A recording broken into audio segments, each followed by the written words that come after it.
اعوذ باللہ من الشیطان الرجیم بسم اللہ الرحمن الرحیم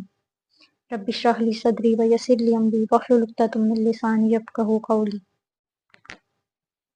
سورہ آل عمران پڑھ رہے تھے ہم۔ سورہ آل عمران کی آیت نمبر 71 ہے کہ اے اہل کتاب کیوں حق کو باطل کا رنگ چڑھا کر مشتبہ بناتے ہو، کیوں جانتے بوجھتے حق کو چھپاتے ہو۔ اب یہ انہی اہل کتاب کی نسبت ہے کہ جن کے لیے ہم آیت نمبر 69-70 میں بھی پڑھا تھا کہ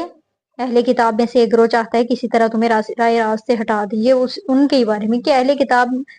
کیوں حق کو باطل کا رنگ چڑھا کر مشتبہ بناتے ہو اور کیوں حق کو جان بوجھ کر چھپاتے ہو۔ آیت نمبر یعنی کہ وہ اللہ سبحانہ وتعالیٰ فرما رہے ہیں کہ آپس میں حق اور باطل کو مکس نہ کرو اور نہ چھپاؤ حق کو جبکہ تم جانتے ہو۔ آیت نمبر 72 کیا ہے کہ اور اہل کتاب کے ایک گروہ نے کہا کہ ان اہل ایمان پر جو چیز نازل کی گئی ہے اس پر ایمان لاؤ صبح کے وقت اور اس کا انکار کرو دن کے آخر میں، شاید ان میں سے بھی کچھ پھر جائیں۔ اب یہاں جہود کی ایک بہت بڑی سازش کا ذکر ہو رہا ہے جو ان کے ایک گروہ نے حضرت محمد صلی اللہ علیہ وسلم کی دعوت کو ناکام بنانے کے لیے مسلمانوں کے خلاف تیار کی تھی۔ اب اس سازش کا پس منظر کیا دنیا کے سامنے یہ بات آ چکی تھی کہ جو کوئی ایک مرتبہ دائرہ اسلام میں داخل ہو جاتا ہے تو واپس نہیں آنا چاہتا، چاہے اسے بدترین تشدد کا نشانہ بھوکا پیاسا رکھا جائے، واپس نہیں۔ اس طرح لوگوں کے دلوں میں یہ بات بیٹھ گئی تھی کہ اسلام کے اندر کوئی ایسی کشش ہے، ایسی مٹھاس ہے کہ ایک بار آدمی قبول کر لیتا ہے تو بڑی سے بڑی قربانی دینے کو بھی تیار ہے۔ اس بات کے لیے انہوں نے کیا کیا کہ یہ کہا کہ صبح کے وقت جو چیز نازل کی گئی ہے اس پر ایمان لے اور دن کے آخر میں انکار کر دو، یعنی ان کے ایمان کمزور کرنے کے لیے۔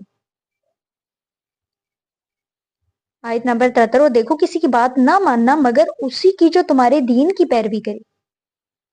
کہہ دیجیے اصل ہدایت تو اللہ ہی کی ہدایت ہے، یا وہ تمہارے خلاف حجت قائم کریں تمہارے پروردگار کے حضور،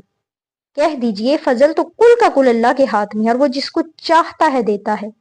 اور اللہ بہت وسعت والا اور جاننے والا ہے۔ یعنی اس جو سازشی گروہ ہے کو یہ خطرہ بھی تھا کہ اگر ہم جا کر چند گھنٹے اللہ کے رسول کے پاس گزاریں گے تو کہیں ایسا نہ ہو کہ ہم بھی ایمان لیں دل سے، اس لیے وہ آپس میں طے کر کے گئے کہ دیکھو ایمان نہیں لانا، صرف ایمان کا اعلان کرانا ہے۔ یعنی جو وقت انہوں نے اپنے ایمان کا اعلان کرنے کے بعد مسلمانوں کے ساتھ گزارا اس میں وہ قانوناً تو مسلمان تھے، اس دوران ان میں سے اگر کوئی مر جاتا تو اس کی نماز جنازہ بھی پڑھی جاتی، لیکن خود انہیں معلوم تھا کہ وہ مسلمان نہیں ہیں۔ تو ان کے بارے میں کیا ہے کہ اے نبی صلی اللہ علیہ وسلم ان سے کہہ دیجیے کہ اصل ہدایت تو اللہ ہی کی ہے،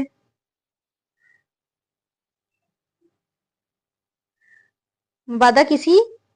کو وہ شے دے دی جائے جو تمہیں دی گئی تھی، یعنی یہ رسالت نبوت اور مذہبی جو پیشوائی ہے یہ تو ہماری میراث تھی، ہم اگر ان پر ایمان لے آئیں گے تو وہ چیز جو ہم سے ان کو منتقل ہو جائے گی، لہٰذا ماننا ہرگز نہیں ہے، لیکن یہ کام ہمیں محض ان کی ہوا کھیلنے کے لیے کرنا ہے۔ کیا ہوا کہ یا اللہ فرمائے یا وہ تمہارے خلاف حجت قائم کریں تمہارے پروردگار کے حضور تو کہہ دیجئے اللہ تعالیٰ نے 2000 برس تک تمہیں امت مسلمہ کے منصب پہ اٹھائے رکھا،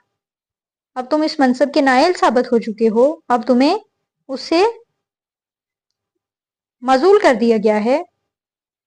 تمہاری جگہ ایک نئی امت یعنی امت محمد صلی اللہ علیہ وسلم اس مقام پر فائز کر دیا گیا ہے۔ اللہ بہت وسعت والا اور جاننے والا ہے،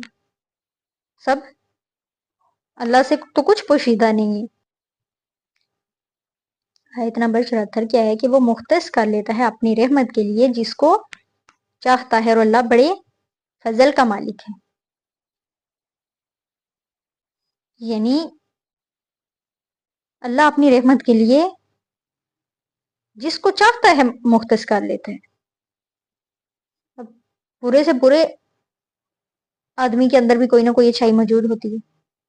اگر آپ کسی کو حق کی دعوت دے رہے ہیں تو اس میں جو اچھائی ہے اس کا اعتراف کیجیے، اسے معلوم ہو کہ آپ اس کے خیر خواہ ہیں، آپ اس کی اچھائی پسند کرتے ہیں، صرف اس کی غلطی کی اصلاح کرنا چاہتے ہیں، اس طرح دل میں کشادگی پیدا ہوگی اور وہ آپ کی بات سننے پر آمادہ ہوگا۔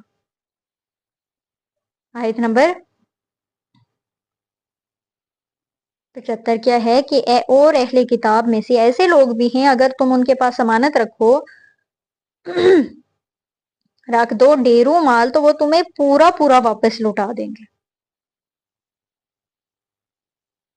کہ اہل کتاب میں ایسے بھی لوگ ہیں کہ جن کے پاس تم اپنا مال امانت رکھو گے تو وہ کیا کریں گے، تمہیں پورا پورا واپس لوٹا دیں گے، اس میں سے وہ کوئی خیانت نہیں کریں گے۔ اور کسی کا حال یہ ہے کہ اگر تم ایک دینار کے معاملہ میں بھی اس پر بھروسہ کرو تو وہ ادا نہ کرے گا، الا یہ کہ تم اس کے سر پر سوار ہو جاؤ۔ ان کی اس اخلاقی حالت کا سبب یہ ہے کہ وہ کہتے ہیں کہ امیوں جو غیر یہودی لوگ کے معاملہ میں ہم ان پر کوئی مواخذہ نہیں ہے، اور یہ بات وہ محض جھوٹ کر کر اللہ کی طرف منسوب کرتے ہیں، حالانکہ انہیں معلوم ہے کہ اللہ نے ایسی کوئی بات نہیں فرمائی۔ یعنی بعض اہل کتاب تو ایسے ہیں کہ اگر انہیں خزانے کا امین بنا دیا جائے، امانت ان کے پاس رکھی جائے ڈھیروں، تو وہ ویسی کی ویسی ایز اٹ از آپ کو واپس کریں گے۔ لیکن ان میں سے بعض ایسے ہیں کہ اگر تو انہیں ایک دینار بھی امانت دے دے تو تجھے ادا نہ کریں گے۔ ہاں یہ اور بات ہے کہ تو اگر اس کے سر پہ کھڑا رہے، اس لیے کہ انہوں نے یہ کہہ رکھا ہے کہ ہم پر ان جاہلوں کے حق کا کوئی گناہ نہیں ہے، تو یہ لوگ باوجود جاننے کے اللہ پر جھوٹ کہتے ہیں۔ آیت نمبر 76 کیا ہے، آخر کیوں ان سے باز پرس نہ ہوگی، جو بھی اپنے عہد کو پورا کرے گا اور برائی سے بچ کر رہے گا وہ اللہ کا محبوب بنے گا۔ یعنی جو شخص اپنا اقرار پورا کرے گا اور پرہیزگاری کرے گا تو اللہ بھی ایسے پرہیزگاروں سے محبت کرتا ہے۔ جو اپنے عہد کو پورا کرے گا، گناہ سے بچے گا، تو اللہ تو اسے محبت کرتا ہے، لیکن جو اقرار کو پورا نہیں کرے گا تو پھر اللہ بھی باز پرس کرنے والا ہے۔ آیت نمبر 77 کیا ہے کہ کیونکہ پرہیزگار لوگ اللہ کو پسند ہیں، رہے وہ لوگ جو اللہ کے عہد اور اپنی قسموں کو تھوڑی قیمت پر بیچ ڈالتے ہیں تو ان کے لیے آخرت میں کوئی حصہ نہیں ہے۔ اللہ قیامت کے روز نہ ان سے بات کرے گا اور نہ ان کی طرف دیکھے گا، نہ انہیں پاک کرے گا، بلکہ ان کے لیے تو سخت دردناک سزا ہے۔ یعنی جب وہ دیکھتے ہیں کہ لوگ ہماری بات میں کچھ شک کر رہے ہیں تو کیا کرتے ہیں، اللہ کی جھوٹی قسمیں کھاتے ہیں، کہتے ہیں ایسا ہی ہے، سچ ہم سچ کہہ رہے ہیں۔ تو اللہ ان کے لیے کیا فرماتا ہے کہ یہ وہ لوگ ہیں کہ جن کا آخرت میں کوئی حصہ نہیں ہے، وہ ذلیل و رسوا ہوں گے۔ آخرت میں اللہ ان سے کلام تک نہیں کرے گا، نہ ان کی طرف نگاہ کرے گا، اور ان کے لیے نہ ان کو گناہوں سے پاک کرے گا۔ اس دن کیا مراد ہے کہ ان کی بخشش نہیں ہوگی اور ان کے لیے دردناک عذاب ہوگا۔ استغفر اللہ۔ اللہ سبحانہ و تعالیٰ سے دعا ہے کہ اللہ سبحانہ و تعالیٰ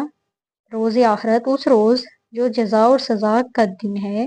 اس روز کے جس دن ہم اللہ کے حضور پیش ہوں گے، اللہ ہمیں ان لوگوں کی صفوں میں کھڑا کرے، ان لوگوں کے ساتھ کھڑا کرے جو منافقین نہیں ہیں،